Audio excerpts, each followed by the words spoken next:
I honestly cannot believe that I have to still talk about this, but like watching from the day Charlie Kirk was killed until now, people are going off the rails, and it's it's it's bad. I mean, this is not the direction that we want to be going. So, I mean, honestly, everyone needs to chill out. I just want to say a statement, really. The assassination of Charlie Kirk, it was tragic, but not only because a man lost his life, but because it was an attack, in my opinion, on something much larger. Every American's ability to feel safe, openly sharing their views, and engaging in debate, no matter what those views are.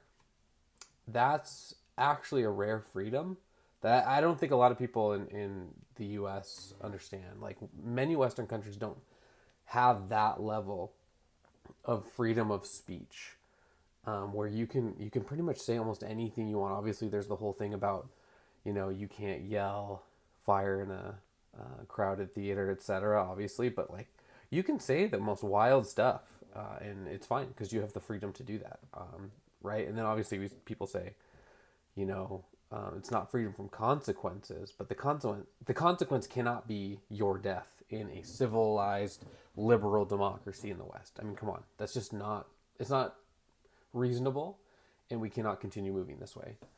Um, when we attack that freedom, it threatens the foundation of what even makes democracy possible. But instead of treating this moment with the seriousness it deserves, many voices went straight to escalation immediately, before we even knew who did this. Within hours, I heard calls from people, and I hate the whole left and right thing. Like, you're going to hear me say left and right, but like, for me, it's more going to be illiberal and liberal, or it's going to be, and I don't mean liberal like left, I mean like liberal democracy in the classical sense. Or I'm going to talk about people who are being responsible and irresponsible.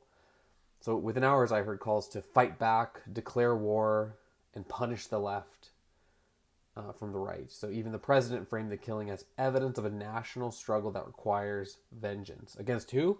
We have no idea because we didn't know who the shooter was at the time. We still don't have all the information we want. And what you see on the internet, people are just sharing what they want the reality to be. But this person seems very complicated. So we should wait until we know. But let's be clear about this. Like, that's not leadership. That's pouring gasoline on the fire. It's not protecting free speech. It's using this tragedy as a political weapon for whatever side you're on. Um, and yet, not every conservative voice chose that path. So I do want to bring up the fact that some did step up.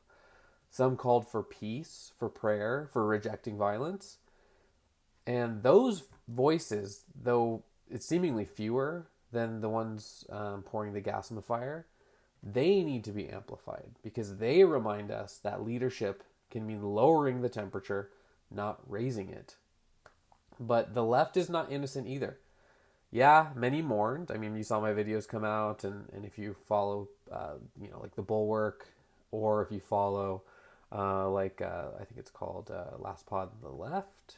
Not sure what it's called. It's the liberal podcast with John Favreau and those folks. But if you watch that, like, they're not celebrating this. So amplify those voices, and see what other people are saying. Right? It's not one or the other. This is just insane. So, but many did condemn the killing, but others mocked Kirk's death. Many dismissed it, and some even celebrated it. And I totally get why. The things that Charlie Kirk stood for and said to many people were disgusting, and they were dangerous to minorities and others, and in my opinion, dangerous to the country. But he does not deserve to be assassinated, and it's not a good thing that he was shot and killed. So I just want to get that out right now. If you think that's true, then you're not on my team. That reaction is just as disturbing. So, like, violence against political opponents should never be met with cheering, or silence, or smug satisfaction. That too is a betrayal of the freedom this country is supposed to stand for. And here's what worries me most. On both the left and the right, there are people framing this tragedy as a reason to escalate. Mostly on the right. I'm just going to say that. Mostly on the right. A reason that hardens the divide between Americans. a reason to declare war. And I just want to say this, we cannot have a civil war in the United States, full stop. Anyone who is acting in a way that promotes that division, anyone who stokes it for power or attention, is my foe. You're not my enemy, but we're not on the same team. Regardless if you're left or right, liberal, communist, fascist, whatever. You're my foe. Not a partisan opponent, not just someone I disagree with, but I do believe that you are standing against the things that we say we hold dear. So what's written in the Declaration of Independence and the Constitution, right? We all talk about those things.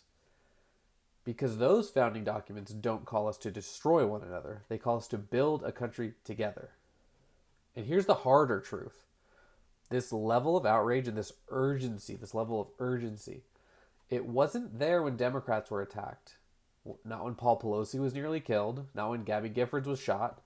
Not when children are gunned down in classrooms every week. Not when Democratic members of the legislature in Minnesota were killed and their family members.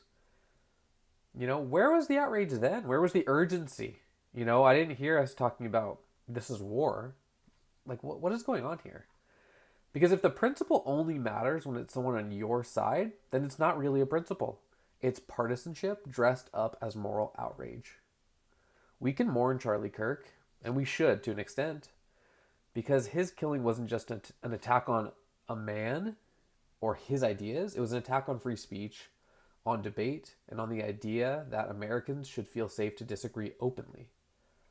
I also want to talk about, when we talk about the feeling safe to disagree openly, now there's this doxing campaign, really a cancellation campaign, against anyone who publicly said is not mourning correctly, which is absolutely ridiculous and un-American. Come on, have reason. Like, just use reason.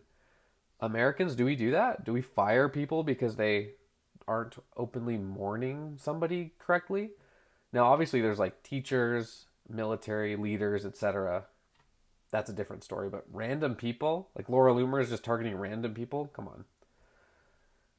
If our reaction is to turn that tragedy into a rallying cry for vengeance, then we've already failed. Leaders, commentators, people with platforms, you have a responsibility, not just to your followers, not just to your party, but to your country. The freedom to speak, argue, and disagree without fear of violence is one of the most precious things we have. Right now, the response to this tragedy is putting that freedom in greater danger than ever. Civil war is not an option. Division is not patriotism. And anyone who pushes us closer to that edge is not defending America, they are betraying it. America deserves better.